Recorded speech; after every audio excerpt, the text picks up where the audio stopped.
Once Upon a Time version 2.0 ചിരി വഴികളിലൂടെയുള്ള ചൈത്രയാത്രയെ തുടർന്നുകൊണ്ടിരിക്കുകയാണ്. And yes, this is our brand new reloaded version. ഒരുപാട് നല്ല സെഗ്മെന്റ്സ് ഒക്കെ ഉൾക്കൊള്ളിച്ചുകൊണ്ടുള്ള രസകരമായ ഒരു എന്റർടൈൻമെന്റ് പാക്കേജ് ആണ് Once Upon a Time version 2 നിങ്ങൾക്ക് മുന്നിൽ എത്തിക്കുന്നത്. എന്തായാലും പപ്പ ice cream Once Upon a Time version 2.0 ഒരു ബ്രാൻഡ് ന്യൂ എപ്പിസോഡിലേക്ക് എല്ലാ പ്രേക്ഷകർക്കും സ്വാഗതം. സോ ഒരുപാട് പ്രതിഭയുള്ള ഹാസ്യ കലാകാരന്മാർ നമ്മുടെ വേദിയിൽ എത്തി പെർഫോമൻസുകൾ ചെയ്തുകൊണ്ടിരിക്കുകയാണ്. ഇന്നും അതുപോലെ രണ്ടുപേർ വരുന്നൊരു പെർഫോമൻസ് ചെയ്യാനായിട്ട് അവരുടെ പെർഫോമൻസിലേക്ക് കടക്കുന്നതിന് മുൻപായിട്ട് നമ്മുടെ പ്രേക്ഷകർ ഏറെ ആഗ്രഹിക്കുന്ന രണ്ട് മഹനീയ സാന്നിധ്യങ്ങളെ ഈ വേദിയിലേക്ക് സ്വാഗതം ചെയ്യാൻ പോവുകയാണ്. Let me first welcome the legendary Innocent sir. Sir, സ്വാഗതം. Our beloved comedy king, Sri Ramesh Pishardi. Ramesh ഏട്ടാ, സ്വാഗതം. അപ്പോൾ നമുക്ക് കുറച്ച് നല്ല ചിരിക്കഥകളൊക്കെ കേൾക്കാം അല്ലേ?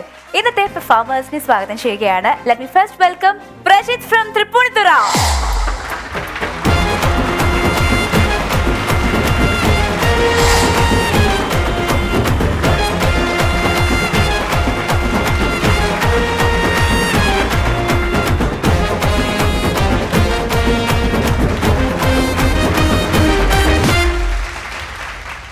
നല്ല എനർജിയോട് കൂടിയാണ് പ്രജിത്ത് ഇവിടെ എത്തിയിരിക്കുന്നത്. Very good. തൃപ്പൂണിത്തുറയിൽ നിന്നാണ് വരുന്നത്. പറയൂ പ്രജിത്ത്, എന്ത് ചെയ്യുന്നു? ഞാനൊരു പോളിഷ് വർക്കറാണ്. വുഡിന്റെ പോളിഷിംഗിന്റെ ഒക്കെ വർക്കാണ്. ഓക്കെ. അത്യാവശ്യം കുറച്ച് മിമിക്രി ഒക്കെ ഉണ്ട്. മിമിക്രി ചെയ്യാറുണ്ട്. സ്റ്റാൻഡപ്പ് കോമഡി ചെയ്യാറുണ്ടോ? ഇതാദ്യമായിട്ടാണോ? ആദ്യമായിട്ടാണ്. അത്യാവശ്യം മിമിക്രി ചെയ്യാറുണ്ടെന്ന് പറഞ്ഞാൽ ഏതെങ്കിലും ട്രൂപ്പിലൊക്കെ പെർഫോം ചെയ്യാറുണ്ടോ? ഞാൻ നമ്മുടെ പഷാൻ ഷാജിയുടെ കൂടെ ചെറിയ രീതിയിലൊക്കെ നേരത്തെ ചെയ്തിട്ടുണ്ട്. അതൊരു കുറച്ച് നാളായി. പിന്നെ നല്ല ഗ്യാപ്പ് വന്നു. മാരേജ് ഒക്കെ കഴിഞ്ഞ പിന്നെ ഞാൻ കുറച്ച് ഗ്യാപ്പ് ഒക്കെ. മാരേജ് ഒക്കെ കഴിഞ്ഞപ്പോ പണിക്ക് പോകാൻ നിർബന്ധത്തിനായി. പണിക്ക് പോകാനായിട്ട് ഇതൊരു പണി തന്നെയാണ്. രണ്ട് നമ്മള് ചില ആൾക്കാർ നമ്മൾ മിമിക്രി ചെയ്യുമ്പോൾ പറയുമല്ലോ പണിക്ക് പോയി ജീവിക്കണം എന്നൊക്കെ പറയും. ഇതൊരു പണിയായിട്ട് അവർ കാണുന്നില്ല ഏട്ടാ. എത്ര റിസ്ക് എടുത്ത് ഉത്സവപ്പറമ്പിൽ പോയി 10,000 പേരുടെ മുന്നേ നിന്ന് പരിപാടി എടുക്കുന്ന ഒരു പണിയായിട്ട് കാണുന്നില്ല. അതിനെപ്പറ്റി വളരെ റിസ്ക് ആണ് നിങ്ങൾ ചെയ്തിരുന്നത്. കാരണം ഉത്സവ പറമ്പിലോ പെരുന്നാളിന്റെ അവിടെയോ പോയിട്ട് അടികൊള്ളാണ്ട് പോരണ്ടേ? ആ റിസ്ക് ആരും കണക്കാക്കുന്നില്ല. അത് കണക്കാക്കാതെ പറയും പക്ഷെ ജോലി ചെയ്ത് ജീവിച്ചൂടെ അല്ലേ? അതെ, നമ്മള് പിന്നെ ചെയ്യണത് എന്താ? അതല്ലേ ഞാൻ പറഞ്ഞത്. പക്ഷെ വൈഫ് നല്ല സപ്പോർട്ടാണ് കേട്ടോ. ഇപ്പൊ വൈഫ് തന്നെയാണ് എന്നെ ഇങ്ങോട്ട് പറഞ്ഞു വിട്ടിരിക്കുന്നത്. അടിപൊളി അടിപൊളി. വൈഫിന്റെ പേരെന്താ? വിദ്യ. അപ്പം പുള്ളിക്കാരൻ ഇങ്ങോട്ട് പറഞ്ഞു വിട്ട വിദ്യക്ക് ഒരു സല്യൂട്ട്. നമുക്ക് തുടങ്ങാം. പെർഫോം ചെയ്തോളൂ. എല്ലാവർക്കും നമസ്കാരം. എന്റെ പേര് പ്രജിത്ത് എന്നാണ്. ഞാൻ തൃപ്പൂണിത്തുറയിൽ നിന്നാണ് വരുന്നത്. രമേശ് ചേട്ടാ നമ്മളൊക്കെ അയൽവക്കക്കാരാണ്. അതെ. അപ്പോൾ എൻ്റെ 1-2 സുഹൃത്തുക്കളെ കുറിച്ചും എൻ്റെ നാട്ടിലുള്ള ഒരു ചേട്ടനെ കുറിച്ചുമാണ് ഞാൻ ഇവിടെ ഒന്ന് പരിചയപ്പെടുത്തുന്നത്. ആദ്യം തന്നെ ഈ ചേട്ടനെ ഒന്ന് പരിചയപ്പെടാം. ഈ ചേട്ടൻ്റെ പേരാണ് സോമൻ. അപ്പോൾ ഈ ചേട്ടൻ്റെ മെയിൻ ഹൈലൈറ്റ് എന്ന് പറഞ്ഞു കഴിഞ്ഞാൽ ഈ ചേട്ടൻ മീശയാണ്. ഇപ്പൊ ഇന്നസെന്റ് ചേട്ടാ ഇവിടെ മഴവിൽക്കാവടി ഈ സിനിമയിൽ പറവൂർ ഭരതൻ ചേട്ടന്റെ മീശയില്ലേ, ഏകദേശം ഇങ്ങനെ 2 സ്ഥലത്ത് അതേപോലത്തെ മീശയാണ് ഈ ചേട്ടന്റെ. ഏകദേശം രൂപവും അതേപോലെയൊക്കെ തന്നെയാണ്. ഈ ചേട്ടന്റെ മെയിൻ സ്വഭാവം എന്ന് പറഞ്ഞിട്ടുണ്ടല്ലോ മറ്റുള്ളവരെ കളിയാക്കുക എന്നുള്ളത് പുള്ളിയുടെ ഭയങ്കര ഒരു ഹോബിയാണ്. ആരെങ്കിലും കളിയാക്കാൻ കിട്ടിയില്ലെങ്കിൽ പുള്ളിക്ക് അന്നത്തെ ദിവസം ഉറങ്ങാൻ പറ്റില്ല. ഒരാളെ കിട്ടിയില്ലെങ്കിൽ പുള്ളി എന്താ ചെയ്യണമെന്ന് അറിയാം. പുള്ളി കണ്ണാടിയുടെ മുമ്പിൽ ചെന്ന് നിന്നിട്ട് പുള്ളിനെ തന്നെ നോക്കിയിട്ട് കൊഞ്ഞനം കുത്തി കാണിക്കും. അതാണ് പുള്ളിയുടെ ഒരു സ്വഭാവം. അപ്പൊ ഇനി എൻ്റെ ഒരു സുഹൃത്തിനെയും കൂടി ഒന്ന് പരിചയപ്പെടുത്താം. ഈ സുഹൃത്തിന്റെ പേരാണ് രതീഷ്. പിന്നെ അത്യാവശ്യം ഭയങ്കര ഫ്രീക്കനാണ്. എന്ന് വെച്ചാൽ മുടിയിൽ ഇങ്ങനെ പച്ചയും മഞ്ഞയും കളറൊക്കെ അടിച്ച്, കയ്യിൽ കുറെ ചരട്, കാലിൽ കുറെ ചരട്, കടിച്ച് കീറിയ പോലത്തെ ജീൻസ്, ഇതൊക്കെ ഇട്ടിട്ട് ഉള്ള ഒരു ഫ്രീക്ക് മച്ചാനാണ് ഈ രതീഷ് എന്ന് പറയുന്നത്. പിന്നെ പ്രത്യേകത എന്ന് പറഞ്ഞു കഴിഞ്ഞാൽ ഇവൻ ഈ സ്റ്റൈല് കൂടിയിട്ടാന്ന് തോന്നുന്നു. ഇവൻ ഇങ്ങനെ ഈ കഴുത്തുകൊണ്ടുള്ള ഈ ഞെട്ടൊടിക്കലുണ്ട്. ചില സ്റ്റൈല് ഫ്രീക്കന്മാർ ഓക്കെടാ അങ്ങനെ കാണിച്ചിട്ടിരിക്കും. പിന്നെ ജീൻസിന്റെ ഉള്ളിൽ ഈ ഉറുമ്പ് കടിച്ച പോലെ ഇവൻ നിപ്പിലൊന്നും നിൽക്കൂല. അതിപ്പാ അങ്ങനെ ഇങ്ങനെ കാണിച്ചിട്ടിരിക്കുന്ന ഒരു ഫ്രീക്ക് മച്ചാനാ. എത്ര ഫ്രീക്കാന്ന് പറഞ്ഞിട്ട് ഒരു കാര്യമില്ല രമേശ് ചേട്ടാ. ഫോർട്ട് കൊച്ചി ബീച്ച് ഇതുവരെ അവൻ നേരിട്ട് കണ്ടിട്ട്.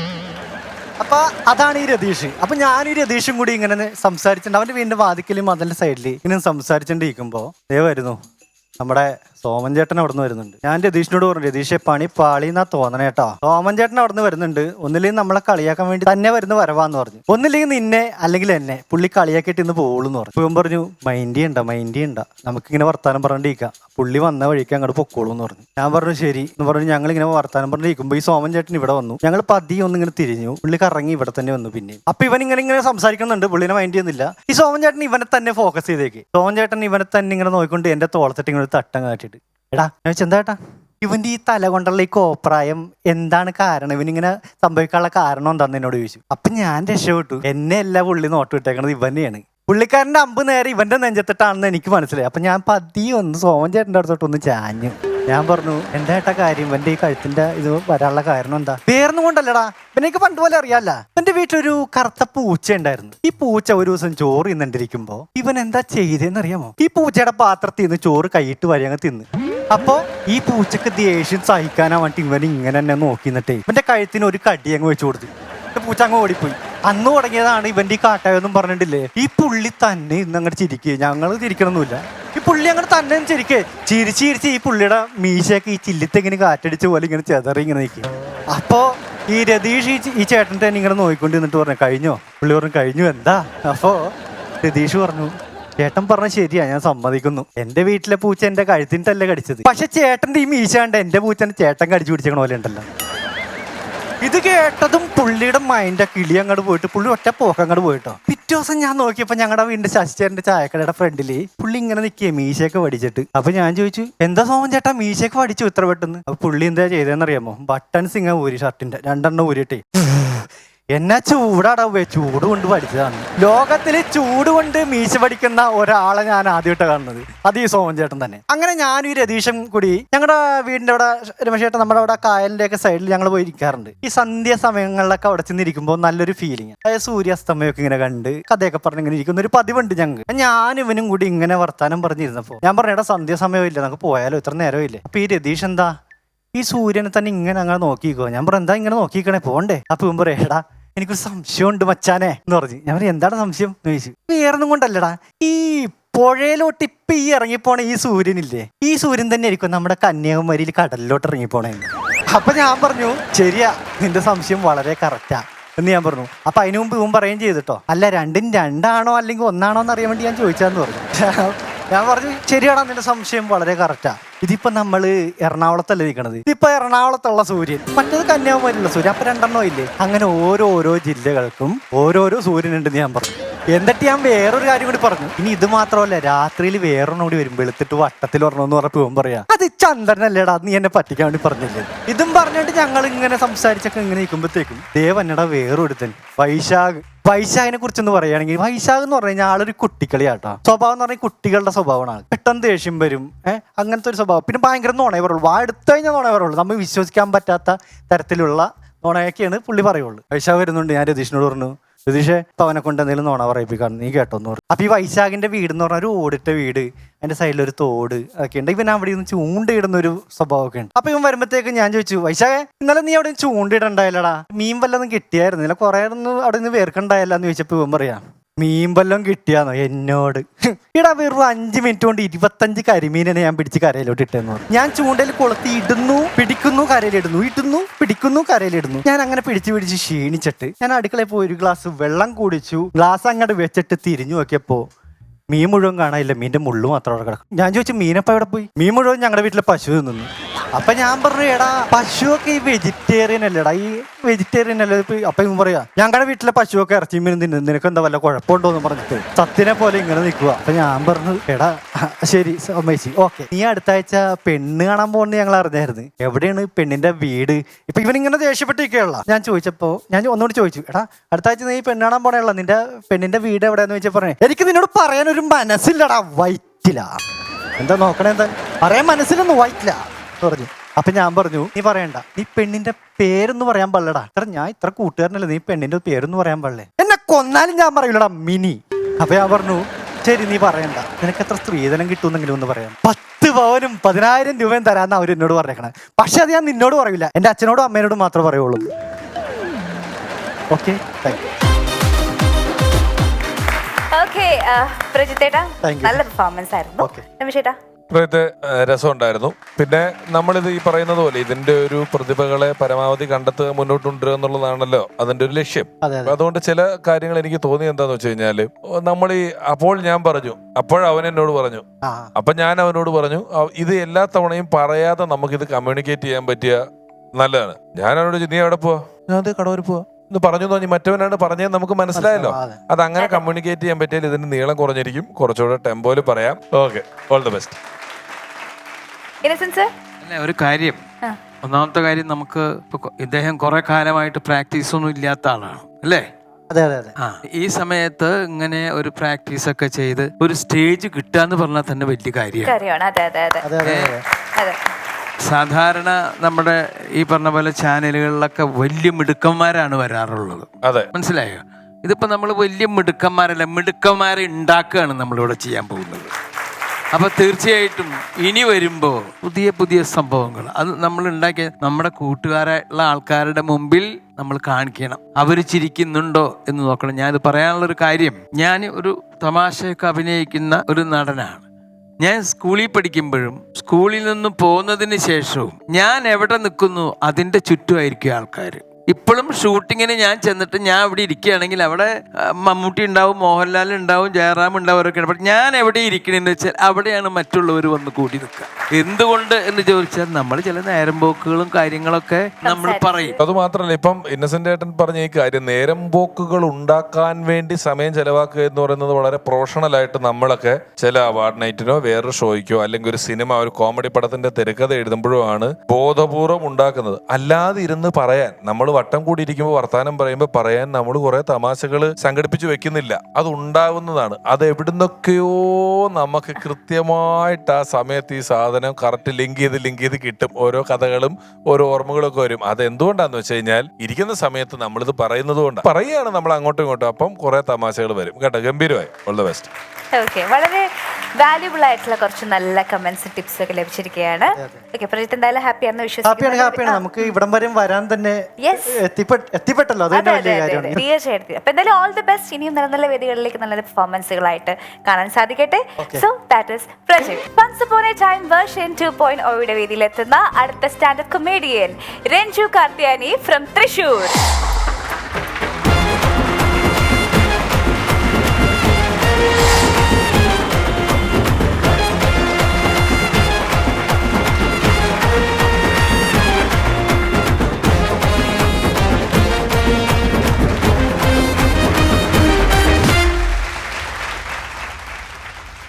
നന്നായിരുന്നു കേട്ടോ.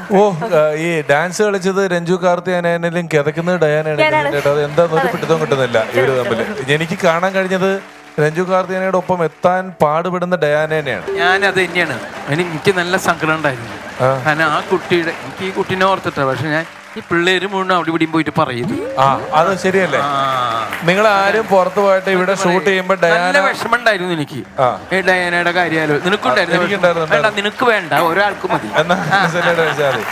അല്ല, ഇന്നസെന്റ് സാർ പറഞ്ഞാൽ അവര് പറയില്ല. അല്ല, ഡയാന ഇവിടെ ഇന്ന് ഡാൻസിൽ മോശമായിരുന്നു എന്നുള്ളത് നിങ്ങൾ എവിടെയും പോയി പറയരുത് കേട്ടോ. സാധാരണ ഗതിയിൽ ഇത്ര മോശം ആവാറില്ല, അതുകൊണ്ടാ പറഞ്ഞത്. കുറച്ച് നന്നാവാറുണ്ട്. ഇത് രഞ്ജു വന്നപ്പോ കയ്യിൽ പോയി. എന്തായാലും അതൊക്കെ നമുക്ക് അങ്ങനെ പറയല്ലേ, അതങ്ങനെ പറയല്ലേ. അത് എന്താ മോശമായെന്ന് പറയാം. നമ്മൾ ഡയാന ഒരു വലിയ നർത്തകിയാണെന്നൊക്കെ പറഞ്ഞല്ലേ ഇത് നോക്കുന്നത്. പോട്ടെ, നമുക്ക് അത് വിടാം. പോട്ടെ, നമുക്ക് പരിപാടിയിലേക്ക് കിടക്കാം. അല്ല, സമയമില്ലല്ലോ. അപ്പോ രഞ്ജു കാർത്തിയാനി ഫ്രം തൃശൂർ വീണ്ടും പൊതുവെയുള്ള വ്യത്യസ്തമായ മനോഹരമായ ഒരു പേരിന് ഉടമ.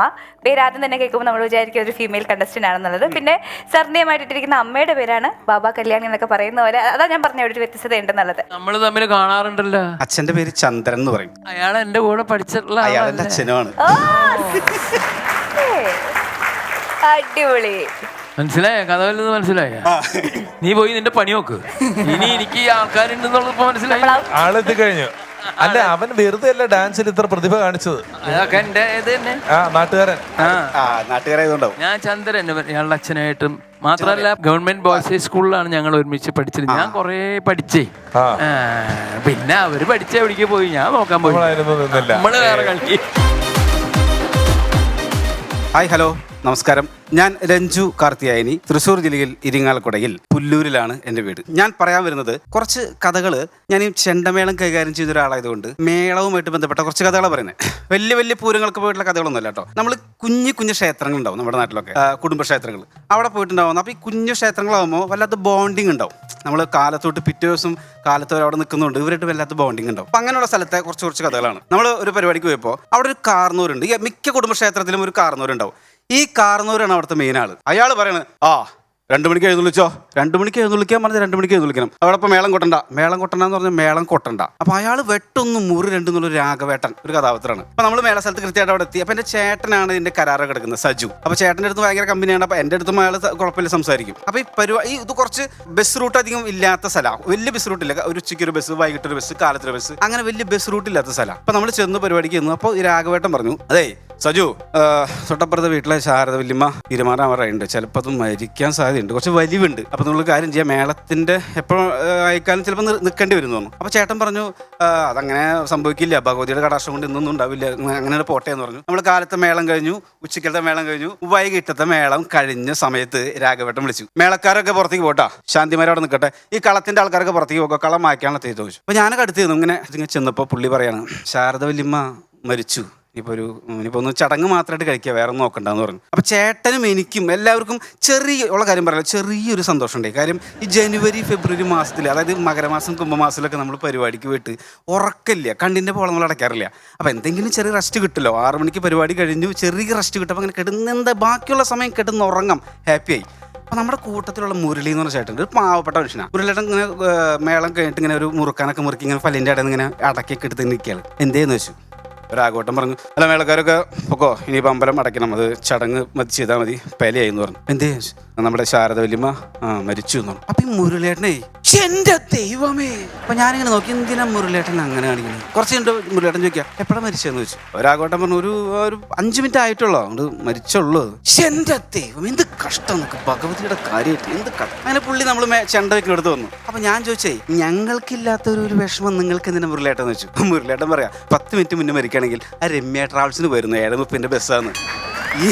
ഈ സംഗതി കേട്ടതോടുകൂടി ഞാൻ നോക്കുമ്പോൾ അപ്പുറത്തിരുന്ന രാഘവേട്ടൻ ഒറ്റ നോട്ടം, വെട്ടൊന്നും മുറി 2 പിന്നെ ആ പരിപാടി സത്യക്ക് മുരളിയേട്ടൻ അടുപ്പിച്ചില്ല. അതുപോലെ എഴുന്നള്ളിപ്പിന്റെ ഇടയിൽ തുള്ളെന്നുള്ള പരിപാടി. അപ്പൊ എല്ലാ കുടുംബക്ഷേത്രത്തിലും ആൾക്കാർ വന്ന് ഇങ്ങനെ, കുടുംബക്ഷേത്രത്തിലൊക്കെ മിക്കപ്പോഴും വെക്കേഷൻ സമയത്ത് പരിപാടി വയ്ക്കുക. അപ്പോൾ ഈ എന്താ പറയുക, ജനുവരി കഴിഞ്ഞ് ഒരു മാർച്ച് ഏപ്രിലൊക്കെ ആകുമ്പോൾ പിള്ളേരുകൾ വരും. അപ്പോൾ ഗൾഫിൽ നിന്ന് പിള്ളേർ വരും, ദുബായിൽ നിന്ന് പിള്ളേർ വരും, ബോംബെയിൽ നിന്ന് പിള്ളേർ വരും. അപ്പോൾ നമ്മുടെ ചെണ്ടക്കാരുടെ അടുത്തൊക്കെ പിള്ളേരുകൾ വന്ന് നല്ല കമ്പനി ആയിരിക്കും. ഞങ്ങൾ ചെണ്ടയൊക്കെ വെച്ച സമയത്ത് വന്നിട്ട് ടങ് ടങ് 2 കൊട്ടുമ്പോൾ ഞങ്ങൾ പറയാം, മരപ്പ പിള്ളേർ മരപ്പെന്ന് പറയും. അങ്ങനെ അവിടെ കുഴൽ വന്ന് നമ്മുടെ മാമനുണ്ട്. ആ മാമൻ്റെ അടുത്ത് വന്നിട്ട് ഈ പയ്യൻ, അങ്കിൽ ഈ ഇതിലെ കുഴൽ എന്ന് പറഞ്ഞ മക്കളറിയില്ലേ, അങ്ങനെ കുറച്ച് ഹോൾസ് ഒക്കെ ഉള്ള.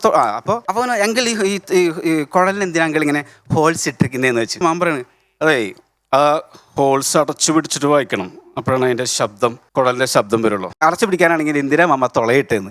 അപ്പോൾ ഈ സാധനം മാമൻ്റെ കിളി പോയി പറഞ്ഞോടുകൂടി അതിനുശേഷമാണ് അമ്പലത്തിലെ മെയിൻ, ഈ കുടുംബക്ഷേത്രത്തിലെ മെയിൻ പരിപാടി തുള്ളൽ വരാം. അപ്പോൾ എഴുന്നള്ളിപ്പ് എന്ന് പറയുകയാണെങ്കിൽ ഒരു 3 മണിക്കൊക്കെ സ്റ്റാർട്ട് ചെയ്യും. എഴുന്നള്ളിപ്പ് എന്ന് നിങ്ങൾക്ക് അറിയില്ലേ, ആ കുടുംബക്ഷേത്രത്തിലെ ഭഗവതി, എന്താ പറയുക, ഹനുമാൻ, മുത്തപ്പൻ, ഇവരൊക്കെ വന്ന് ഇങ്ങനെ ഭയങ്കര തുള്ളൽ തുടങ്ങും. അപ്പോൾ ഞങ്ങളിങ്ങനെ മേളക്കാർ നിൽക്കും, 2 സൈഡിലും താലക്കാർ നിൽക്കുന്നുണ്ടാവും. ദേവിയുടെയും അതുപോലെ ഉപദേവന്മാരുടെ ഒക്കെ ആയുധങ്ങൾ പിടിച്ചിട്ട് ബാക്കി ഇങ്ങനെ നിൽക്കുന്നുണ്ടാവും. അപ്പോൾ ഈ പയ്യൻ അവനെയും കൊണ്ട് നിർത്തി. അവന് ഒരു വീരഭദ്രന്റെ വലിയൊരു വാള കൊടുത്തിരുന്നത്, ആ വാളും പിടിച്ചിരുന്നു. അപ്പോൾ അവൻ ആ വീരഭദ്രന്റെ വാളൊക്കെ പിടിച്ച് ദുബായിൽ നിന്ന് നിൽക്കുമ്പോൾ ബാഹുബലി നിൽക്കണ പോലെ നിൽക്കുന്നത്. മേളം എന്ന് പറഞ്ഞാൽ മിനിമം ഒരു 2.5 മണിക്കൂർ മേളം ചകചകാന്ന് പൊരിക്കും. അപ്പോൾ ഞാൻ നോക്കുമ്പോൾ ഞാൻ കൊട്ടുന്നിട്ടാ നോക്കിപ്പോണ്ട് ഇവൻ ഭയങ്കര ബസ്സിൽ. അങ്ങനെ മേളം ഒരു 20 മിനിറ്റ് കഴിഞ്ഞു. മേളം കുറച്ചിങ്ങനെ ഒന്ന് താമസ ഒരു സ്ഥലമൊക്കെ ഉണ്ട്. 20 മിനിറ്റ് കഴിയുമ്പോൾ ഈ കക്ഷി ഇങ്ങനെ പിടിച്ച് കണിച്ചു വരിക, വീരഭദ്രന്റെ വാൾ ഇങ്ങനെ കൊണ്ടുവന്നിട്ടേ ഇവൻ പോസ്റ്റായി തുടങ്ങി. വാൾ ഇങ്ങനെ പിടിച്ചു. അപ്പം ഞാൻ എന്ന് വെച്ച്, അപ്പോൾ ഇങ്ങനെ ഒന്നുമല്ല, ഒരു സിരി മാത്രം. പിന്നെയും കുറച്ച് കഴിഞ്ഞിട്ട് ഇങ്ങനെ നോക്കുമ്പോൾ മേളം അങ്ങനെ മുറുകി നിൽക്കുന്ന സമയത്ത് ഇവൻ പിന്നെ ഇവൻ്റെ വാളുകൊണ്ട് ഇവൻ്റെ ആക്ഷനാണ്. നമ്മൾ പാറ്റേനെ കണ്ടിട്ടില്ലേ, പാറ്റേൻ്റെ 2 ഞാരില്ലേ, അതുപോലെ വാളുകൊണ്ട് ഇവൻ. കാര്യം വേറെ ഒന്നുമല്ല, ദേവി തുള്ളി വന്ന് വാളും കൊണ്ടുപോയി, മുത്തപ്പൻ തുള്ളി വന്ന് ചൂരിൽ കൊണ്ടുപോയി, ഹനുമാൻ തുള്ളി വന്ന് ഗതിയും കൊണ്ടുപോയി, വീരഭദ്രസ്വാമി തുള്ളി വന്നിട്ടില്ല. ഈ വാളും പിടിച്ചിട്ട് നിൽക്കുക, പോസ്റ്റ് അടിച്ചിട്ടേ ഇങ്ങനെ കറക്കി ഒരു രക്ഷയില്ല. കുറെ നേരം ഞാൻ നോക്കിയപ്പോഴേ ഈ വാളവൻ ഒന്നും ചെയ്തിട്ടില്ല. വീരഭദ്രന്റെ വാളുകൊണ്ട് ഇങ്ങനെ രക്ഷയില്ല. അവൻ അവിടെ കിടന്ന് അവൻ പോസ്റ്റായി അവൻ. അപ്പം അങ്ങനെ നല്ല ഈ ജാതി പിള്ളേരുണ്ടാവും, നമുക്ക് കാണാനും കൊട്ടാനും ഭയങ്കര ഇൻട്രസ്റ്റ് ആയിരിക്കും. കാര്യം ഇവന്മാർ ഓരോ പെർഫോമൻസ് എടുത്തല്ലേ. ഇത് കഴിഞ്ഞിട്ടാണ് തുള്ളൽ വരാം. ഒരു രക്ഷയില്ലാത്ത തുള്ളലായിരിക്കും. തുള്ളി അങ്ങോട്ട് ഒറ്റ വരവാ വരും. അപ്പോൾ ദേവിയൊക്കെ തുള്ളി വന്നിട്ട് പണ്ടൊക്കെ തുള്ളുമ്പോൾ നല്ല മുടിയുള്ള അമ്മാവന്മാരൊക്കെ തുള്ളും. അന്ന് നമുക്ക് പേടിക്കും. ഇവിടെ ചുവന്ന കുറിയും അതുപോലെ തന്നെ മഞ്ഞപ്പൊടി കൊണ്ട് വെട്ടിയിട്ട് കുറഞ്ഞ് തുള്ളി കഴിഞ്ഞാൽ പേടിച്ചു പോകും. ഈ പയ്യൻ്റെ അച്ഛനാണ് തുള്ളിയത്, ഗൾഫിൽ നിന്ന് വന്നിരിക്കുന്നത്. അപ്പോൾ അതിൻ്റെതായുള്ള കുറച്ച് പരിചയക്കുറവൊക്കെ ഉണ്ട്. ഇങ്ങനെ തുള്ളി വന്നിട്ട് ഇങ്ങനെ തുള്ളി വന്ന സമയത്ത് നിങ്ങളുടെ ഇടയിൽ ഒരാൾ തുള്ളണ പോലെ ആൾക്കാരങ്ങനെ ചെതറിപ്പോയപ്പോൾ ദേവി അങ്ങനെ നോക്കുക, ആൾക്കാരെ കാണുന്നില്ല. അപ്പം ഞാനിങ്ങനെ കൂടെ ഇങ്ങനെ തോളത്ത് മുണ്ടൊക്കെ ഇട്ടിട്ട് ഞാനും ചേട്ടനും പറയും, അതെ ദേവി തുള്ളി വന്നിരിക്കുകയാണ്, നിങ്ങൾ അടുത്തേക്ക് വാ, നിങ്ങളുടെ കുടുംബക്ഷേത്രത്തിലെ ദേവിയല്ലേ, അനുഗ്രഹങ്ങൾ മേടിക്കും, നിങ്ങൾ ഇങ്ങനെ മാറി നിൽക്കുന്നതെന്ന് വെച്ചു. അപ്പോൾ ആരും പറയില്ല, പേടിച്ചിരിക്കുക. അപ്പോൾ ദേവി ഇങ്ങനെ പറയാം, അതിന് നോൻ വന്നപ്പോൾ എല്ലാവരും ബാക്കിലേക്ക് പോകണം. അപ്പൊ ഞാൻ ബാക്കിലേക്ക് അത് ഈ പുള്ളിക്കാരൻ ഗൾഫിൽ നിന്ന് വന്നിട്ടുള്ളേ. അപ്പൊ പിന്നെ ഓരോരുത്തരും സെപ്പറേറ്റ് ആയിട്ട് കാണും. ദേവി വരുന്നു, അവലാദിക്കാർ വരുന്നു. അപ്പൊ ഒരു ഈ പയ്യന്റെ തന്നെ അമ്മ വന്നേക്കാണ്. അവൻ എന്തിനാ ചെയ്യാൻ, അവൻ ഫുൾ ടൈം പഠിക്കാൻ ഒന്നിനും നേരമില്ല എൻ്റെ ദേവി. അവനൊന്ന് കരിയാക്കി നോക്കണം, അവൻ പഠിക്കാനൊന്നുമില്ല. അവന് ഫുൾ ടൈം എപ്പം നോക്കിയാലും മൊബൈലിൽ ഈ വാട്സാപ്പും അതുപോലെ തന്നെ ഫേസ്ബുക്ക് കണ്ടുകൊണ്ടിരിക്കുക. അവനൊന്ന് നോക്കും. അവലാതി കൂടി വരുമ്പോ ദേവി പറയാ, അത് ഇൻസ്റ്റാൾ ചെയ്ത് പോരെ, അൺഇൻസ്റ്റാൾ ചെയ്യുന്നു. ഇത് പടയെന്നൊരു അടിയും വന്ന് ഞാൻ അൺഇൻസ്റ്റാളാ. അങ്ങനെ രസകരമായിട്ട് തുള്ളൽ കഥകളുണ്ട്. പക്ഷെ ഇതിനേക്കാളും വൈബ്രൻ്റ് ആയിട്ടുള്ള തുള്ളുണ്ട്. നമ്മുടെ ശാസ്താംപാട്ടില്ലേ, കൃഷിമാസത്തിലൊക്കെ തുടങ്ങും ശാസ്താംപാട്ട്. അയ്യപ്പൻ പാട്ട് എന്ന് പറഞ്ഞു കഴിഞ്ഞാൽ കാലും മേ വെട്ടല്ലേ കയ്യും മേ വെട്ടല്ലേ വെട്ടിയാലും അയ്യപ്പ വെട്ടല്ലേ വാവര് സമയം ഇങ്ങനെ കത്തിക്കയറുന്ന സമയത്താണ് ഒരുത്തൻ ഇതുപോലെ തന്നെ. അപ്പോൾ തുള്ളി വന്നു കഴിഞ്ഞ് കഴിഞ്ഞാൽ ഒരു 6 അടിയിൽ ശൂലം വെച്ചിട്ടുണ്ട്. അത് ഒറ്റ കയറ്റില്ല കൂടെ. ഈ ശൂലം കയറ്റി കഴിഞ്ഞ് പിന്നെ തുള്ളലും മയായി. ഞാൻ നോക്കുമ്പോൾ ഒരു തന്നെ ചാടി വന്നിട്ട് ഭയങ്കര പെർഫോമൻസാ. ഇങ്ങനെ അവൻ നോക്കുമ്പോൾ കുറെ പെണ്ണുങ്ങളുണ്ട്, ഒരു കുഴപ്പമില്ല. നാട്ടിൽ തുള്ള എന്ന് പറഞ്ഞു കഴിഞ്ഞാൽ അന്നാണ് ഏറ്റവും കൂടുതൽ പെൺകുട്ടികളെ കാണുന്ന ദിവസം. ഇങ്ങനെ തുള്ളി വരുമ്പോണ്ട് അപ്പുറത്ത് ഒരാൾ ശൂലം കൊണ്ട് ഗുരുസ്വാമി വരുന്നു. ഈ ശൂലം വരുന്നവൻ കണ്ടിപ്പോ അവന് പറയും, ഏയ് ശൂലന്റെ അടുത്തേക്ക് വരണ്ട, ഞാൻ മയിലാണ്, സുബ്രഹ്മണ്യം ബാക്കിലുണ്ടെന്ന്, അവനെ കൊണ്ട് കുത്തിയാ മതി. Thank you very much. ഒരു കിടിലം പെർഫോമർ തന്നെയാണ് മിസ്റ്റർ രഞ്ജു. നമ്മുടെ ഓഡിയൻസിലുള്ള പെൺപിള്ളേരൊക്കെ എന്നാ ചിരിയായിരുന്നു. രമേശേട്ടാ എങ്ങനെയായിരുന്നു പെൺപിള്ളേരെ ചിരിയോ? എല്ലാം ഞാൻ ശ്രദ്ധിച്ചില്ല.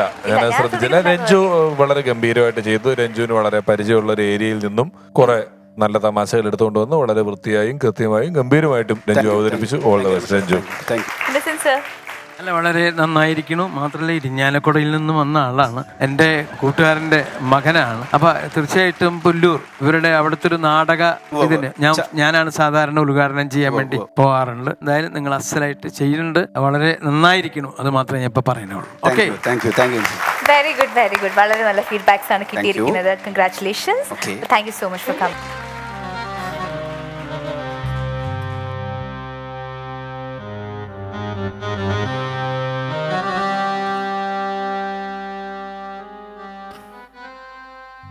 ഷരടി, എൻ്റെ ജീവിതത്തിലെ കലണ്ടറിലെ അവസാനത്തെ അക്കവും തീർന്നുകൊണ്ടിരിക്കുകയാണ്. ഞാൻ പോവാണ്.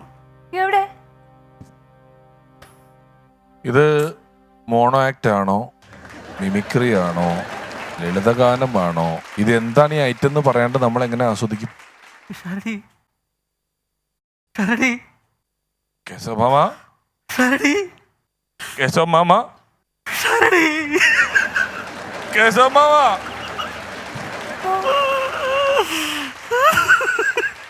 Keshava mama.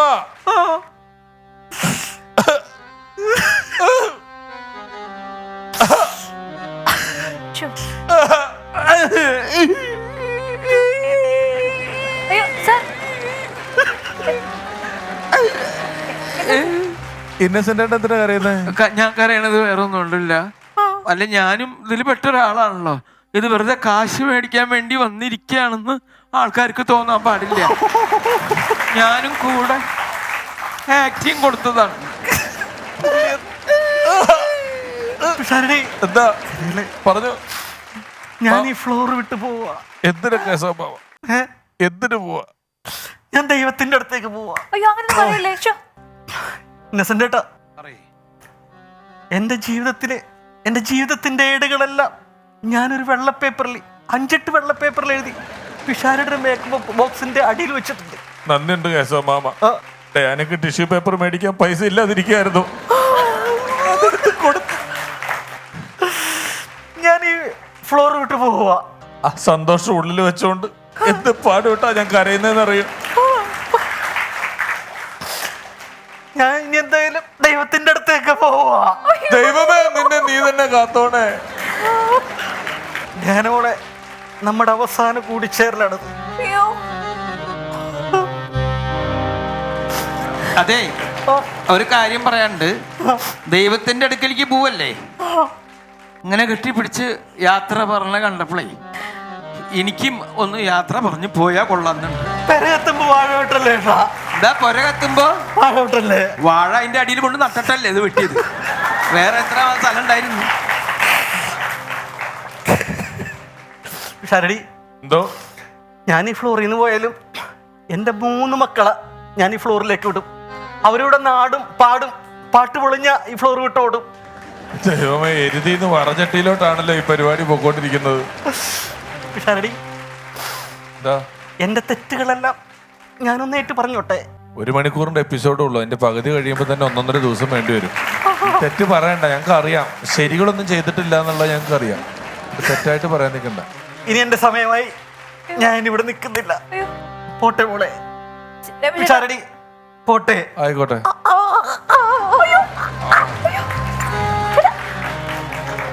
Sorry sorry sorry നെസന്റെ ഏട്ടാ, പോട്ടെ.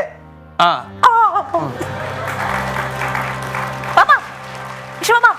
എഴുന്നേക്കുന്നില്ല. കൃഷ്ണമാമോ, ഹലോ, ഇത് നിങ്ങൾ ഓവർ ആക്ട് ചെയ്താണോ ഒറിജിനലാണോ? നമുക്കിത് മനസ്സിലാവണല്ലോ, അതുകൊണ്ടാണ് ചോദിച്ചത്. എടാ, കിട്ടിയാ സംഭവം? കിട്ടിയാ? റെക്കോർഡ് ഓക്കെ അല്ലേ? കറക്റ്റ് ആയിട്ടില്ല, മിസ്സായിട്ടില്ല. ആ സോറി. ഇതെന്താണ് ഷൂട്ട് ചെയ്ത്? ഷൂട്ട് ചെയ്തെന്താ? അല്ല, ഞാൻ വേറൊരു ചാനലിൽ ആ. ഇതിനേക്കാൾ നല്ലൊരു പരിപാടിയിൽ ആ. ഇതിനേക്കാൾ നല്ല ആൾക്കാരുടെ കൂടെ ആ. ഇതിനേക്കാൾ നല്ല പേയ്മെന്റില് ആ. എന്നെ വിളിച്ചിട്ടുണ്ട്. അപ്പൊ അതിനു വേണ്ടി ഒരു സംഭവം ഞാൻ ഷൂട്ട് ചെയ്ത് അവർക്ക് അടിച്ചു കൊടുക്കാൻ വേണ്ടി പോയതാ. ഓഡീഷനാ? ആ. അപ്പൊ ഈ ഓഡീഷൻ ചെയ്യുവാണെങ്കിൽ തന്നെ ഏതെങ്കിലും മുറിയിൽ എന്ത് ചെയ്താൽ പോലെ ഞങ്ങളെയൊക്കെ വിളിച്ച് ഇതിനകത്ത് ഉൾപ്പെടുത്തേണ്ട കാര്യം എന്തായിരിക്കുന്നത്? അല്ല, നിങ്ങളുടെ നിലവാരമില്ലാത്ത പെർഫോമൻസിന്റെ ഇടക്ക് എന്റെ പെർഫോമൻസ് കയറി നിൽക്കും. അപ്പൊ എനിക്ക് അവിടെ അവസരം കിട്ടൂലേ? അതാണ് സംഭവം. ഹാസ്യകലയ്ക്ക് മുതൽക്കൂട്ടായ ഒരുപിടി കലാകാരന്മാരെ ആദരിക്കുന്ന funs upon a time version 2.0 excellence award സെഗ്മെന്റിലേക്കാണ് നമ്മൾ കടക്കുന്നത്. സിനിമകളിലൂടെയും ടെലിവിഷൻ പരിപാടികളിലൂടെയും ഒക്കെ നമുക്കേറെ പ്രിയങ്കരനായ, സുപരിചിതനായ, പ്രതിഭാധനനായ ഹാസ്യ കലാകാരൻ ശ്രീ സുമേഷ് തമ്പിയാണ് ഇന്നത്തെ നമ്മുടെ അതിഥി. സ്വാഗതം ചെയ്യാം സുമേഷ് തമ്പി.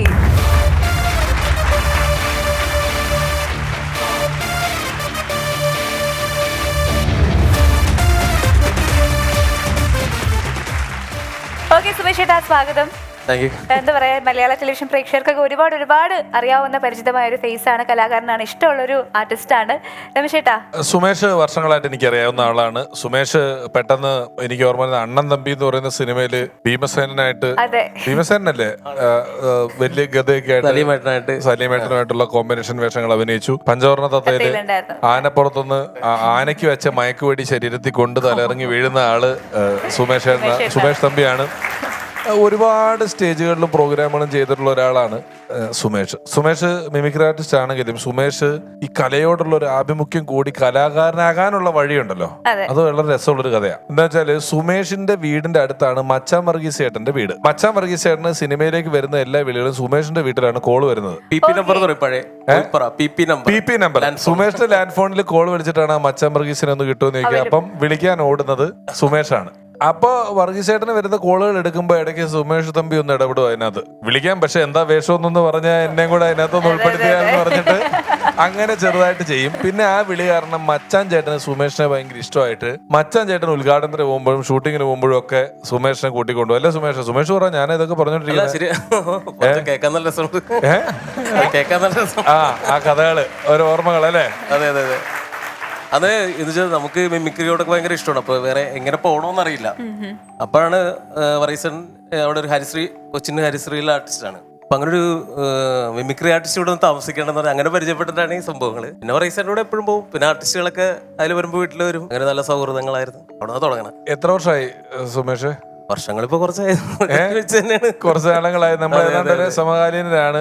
ഇടയ്ക്ക് ഹനീഫിക്കയുടെ ശബ്ദാനുകരണം ചില പരിപാടികളൊക്കെ സുമേഷ്. സിനിമ എത്ര എണ്ണം കഴിഞ്ഞിട്ടുണ്ട്? ഇപ്പം ഒരു 10-15 സിനിമ.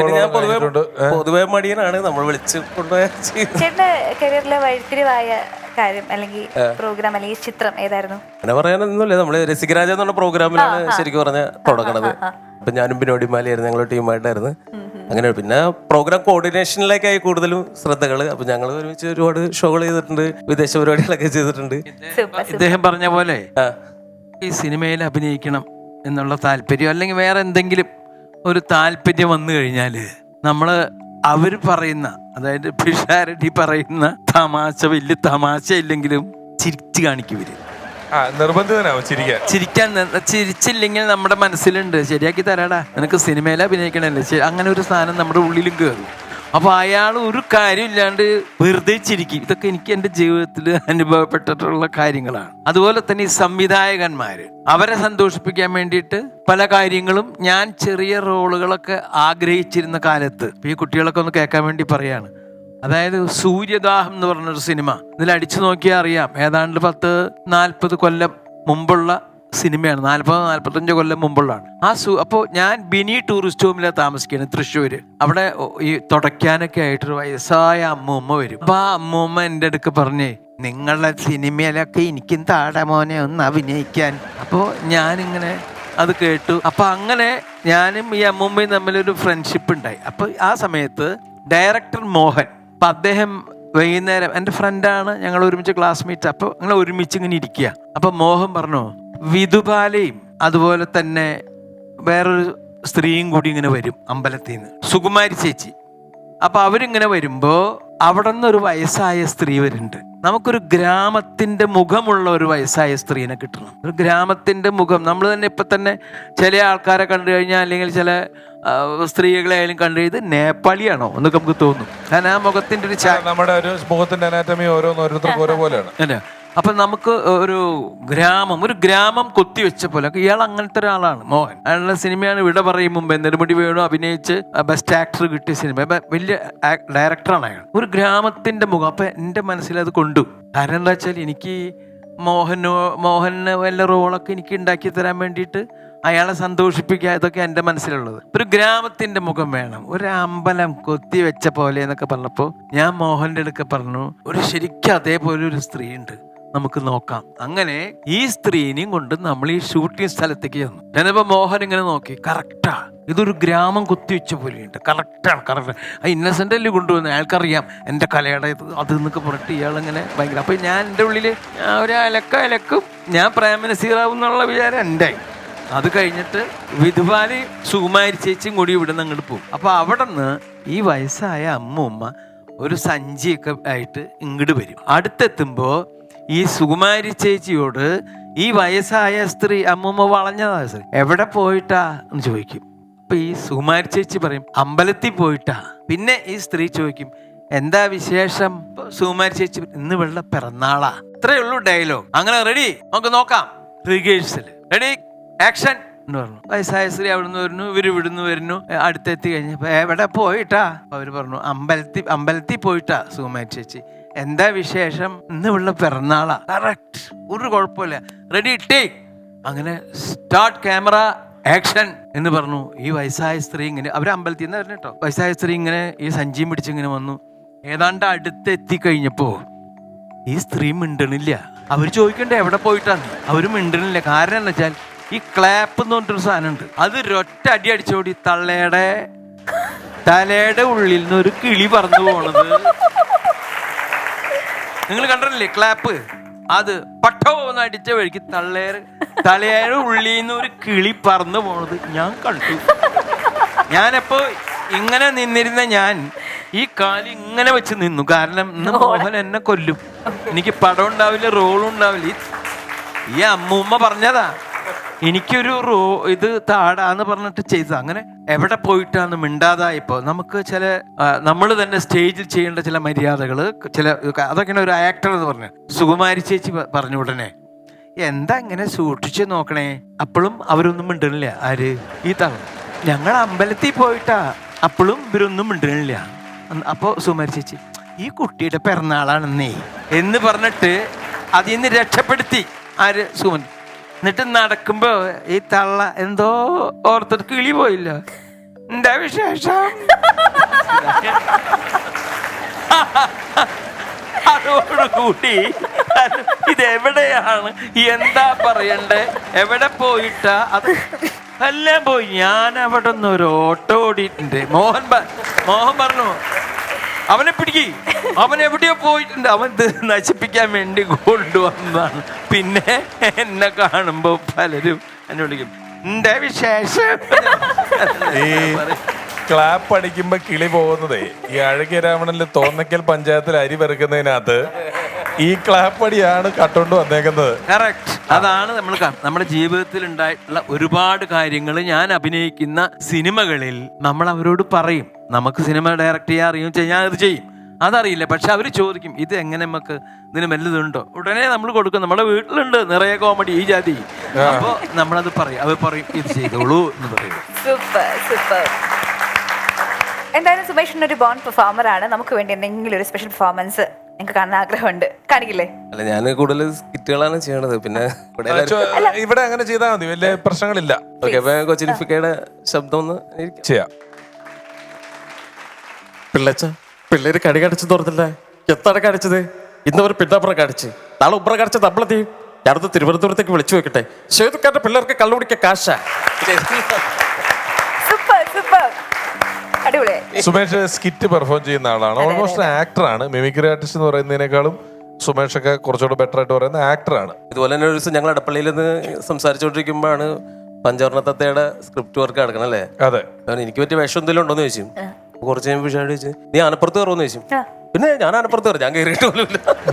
പക്ഷെ 2 ദിവസം ആനപ്പുറത്തായിരുന്നു. 2 ദിവസം ഒരു ആന ഇടയുന്ന സീനില് ആനപ്പുറത്ത് കയറുമെന്ന് പറഞ്ഞപ്പോ ഇവനോടത്ത് വല്ലത് ഇരുമേനിയായിട്ട് ഇതും പിടിച്ചോണ്ടിരുന്നാ മതിയെന്ന്. ഞാൻ അവിടെ കൊണ്ടുവന്നിട്ട് ആ ഇടയുന്ന ആനയുടെ പുറത്താണ് 2 ദിവസം. ആ ഉച്ചക്ക് ഇറങ്ങിയാലേ പുള്ളിക്ക് കയറ്റിറക്കം ഭയങ്കര പാടാ. ആനപ്പുറത്ത് കയറാനും ഇറങ്ങാനും പുള്ളി ഇച്ചിരി ഭയമൊക്കെയാ. അതുകൊണ്ട് അങ്ങനെ കയറൂല. കയറ്റി ഇരുത്തി കഴിഞ്ഞാൽ ആനയും പിന്നെ കുറച്ച് കഴിയുമ്പോൾ മറക്കും. അതുകൊണ്ട് ഊണൊക്കെ ഉച്ചക്ക് മേളിട്ട് കൊടുത്ത് ആനപ്പുറത്ത് ഞാൻ നോക്കുമ്പോ ആനയുടെ തലയിൽ പ്ലേറ്റ് വെച്ചിരുന്നിട്ട് ചപ്പാത്തി മീൻ കറി തിന്നുന്ന ഒരു ദിവസം നോക്കിയപ്പോ പിന്നെ ഇങ്ങനെ പോയത് വീട്ടിലോട്ട്. ഇങ്ങനെയല്ല ആനയുടെ പുറത്ത് ഇരിക്കുന്നതേ. അങ്ങനെ 2 ദിവസം ആനപ്പുറത്തിരുന്നു. പിന്നെ ഈ മയക്കുപിടി കൊണ്ടിട്ട് ആനപ്പുറത്തുനിന്ന് വീഴുന്ന ഒരു സീനുണ്ട്. അതൊക്കെ റോപ്പിൽ കെട്ടി വളരെ അഡ്വഞ്ചറസ് ആയിട്ട്. ആനയാണേ, ആനയുടെ കാലിന്റെ അടുത്ത് വേണം വന്ന് വീഴാൻ. ആനക്കൊരു രസത്തിന് നാക്കിയിരുന്നെങ്കിൽ. അല്ല, ഞാൻ 2 ദിവസം കൊണ്ട് അത് ഓക്കെ വിചാരിച്ചു, പിടികൊള്ളുന്നു കഴിഞ്ഞെന്ന് വിചാരിച്ചു. പക്ഷെ പിറ്റേ ദിവസം നോക്കിയപ്പോ മാഫിയ ശശി സാർ ടീമൊക്കെ വന്നിട്ട് ബെൽറ്റൊക്കെ ഇടുകൊണ്ട് എന്താ നോക്കിയപ്പോ ഇന്ന് റോപ്പ് ഇട്ടിട്ട് വലിച്ചു താഴ്ത്തി ആനയുടെ മുകളിൽ നിന്ന് നേരെ വീഴണമല്ലോ. അങ്ങനെ ഒരു സാഹചര്യം ഞാൻ അറിയാണ്ട് പറഞ്ഞു പോയാണ്. കേറുമെന്ന് ചോദിച്ചാൽ ആനപ്പുറത്ത് കേറുമെന്ന് പറഞ്ഞു. ആദ്യമായിട്ടാ. അല്ല, കേറുവോന്ന് ചോദിച്ചിട്ട് ആനപ്പുറത്ത് കേറാമെന്ന് ചോദിച്ചതിനേക്കാളും വലിയ ചതി ചെയ്ത ആളുണ്ട് ആ പടത്തില്. സുബീഷ് സുധി എന്ന് പറയുന്ന ആള് ചാക്കോച്ചൻ MLA ആണ്. ചാക്കോച്ചന്റെ ഡ്രൈവർ ആയിട്ടുള്ള വേഷത്തിന് ഡ്രൈവിംഗ് അറിയോന്ന് ചോദിച്ചപ്പോ ആന്നും പറഞ്ഞു വന്ന്. ആദ്യം ഞാൻ വർത്താനം പറയുന്ന സീനൊക്കെ എടുത്തും കഴിഞ്ഞ് എല്ലാം കഴിഞ്ഞ് വണ്ടി ഓടിക്കാൻ നോക്കിയപ്പോ അറിയാൻ പാടില്ല. ഇപ്പൊ പഠിച്ചു പുള്ളി. എന്നിട്ട് ഞങ്ങള് വണ്ടി കെട്ടി വലിച്ചും തള്ളിയിട്ട് മൊത്തം അത് ഷൂട്ട് ചെയ്തേക്കുന്നത്. ആനപ്പുറത്ത് കയറുന്ന പിന്നെ നമുക്ക് അറിയാത്ത എല്ലാരും അറിയത്തില്ലെന്ന് വെക്കാം. ഇത് വണ്ടി ഓടിക്കാൻ അറിയാന്ന് പറഞ്ഞേ എന്നോട്. അത് നല്ല റോട്ടിലൊക്കെ പോകേണ്ട സീനില് ഗംഭീരമായി. വലിയൊരു അനുഭവം, അതൊരു എക്സ്പീരിയൻസ് ആയിരുന്നു. അതിനുള്ളൊരു ധൈര്യം കാണിച്ചു. സൂപ്പർ. അപ്പൊ സുമേഷ് ചേട്ടൻ ഞങ്ങളുടെ ഒരു സ്നേഹ സമ്മാനമുണ്ട്. ഇത് അദ്ദേഹത്തിന് നൽകാനായിട്ട് രമേശ് ചേട്ടനെ ക്ഷണിക്കുന്നു, പ്ലീസ്.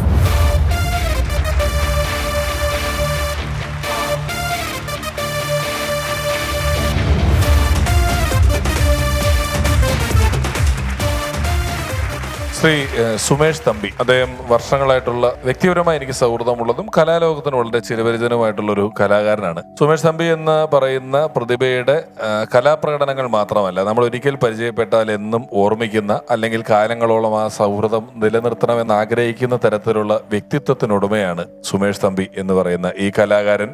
വളരെ നല്ല സ്വഭാവം. ഞാൻ നല്ല സ്വഭാവം എന്ന് പറയുന്നത് വളരെ ജെന്റിൽമാൻ ആയിട്ടുള്ള മറ്റ് കലാകാരന്മാരുടെ കാര്യങ്ങൾക്ക്, അല്ലെങ്കിൽ ഒരു പരിപാടിക്ക് വിളിച്ചാൽ അതിൽ പലരും ചില കാര്യങ്ങൾ അത് എൻ്റെ ജോലിയാണോ, ഇതെൻ്റെ ജോലി അല്ലല്ലോ, ഞാൻ അത് ചെയ്യണോ, ഞാൻ ഇത് ചെയ്യേണ്ട ആവശ്യമില്ലല്ലോ എന്നൊക്കെ പറഞ്ഞ് വിചാരിച്ച് മാറി നിൽക്കുമെങ്കിലും ഒരു പ്രോഗ്രാം നടക്കുന്ന സ്ഥലത്തേക്ക് എത്തിക്കഴിഞ്ഞാൽ അവിടെ വേണ്ട എല്ലാ കാര്യങ്ങളിലും വളരെ സജീവമായി നിലകൊള്ളുന്ന, അതിനുവേണ്ടി ആത്മാർത്ഥമായി പരിശ്രമിക്കുന്ന, ഒപ്പം ആ പരിശ്രമങ്ങൾക്കൊക്കെ ശേഷം വേദിയിലേക്ക് കയറിയാൽ സദസ്സിനെ അപ്പാടെ കയ്യിലെടുക്കുന്ന ഒരു അതുല്യ പ്രതിഭയാണ് സുമേഷ് തമ്പി. അദ്ദേഹം നമ്മളുടെ ഈ funds upon a time version 2 വേദിയിൽ വന്നതിന് അദ്ദേഹത്തോടുള്ള നന്ദി അറിയിക്കുന്നു. ഞങ്ങളുടെ ഒരു എളിയ ആദരവ്.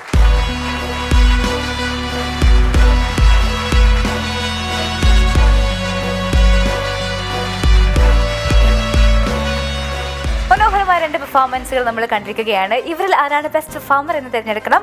എന്തായാലും 2 പെർഫോമൻസിനെയും വേദിയിലേക്ക് ക്ഷണിക്കാം. Let's welcome Renju Karthiyani and Prajith Tripunithura.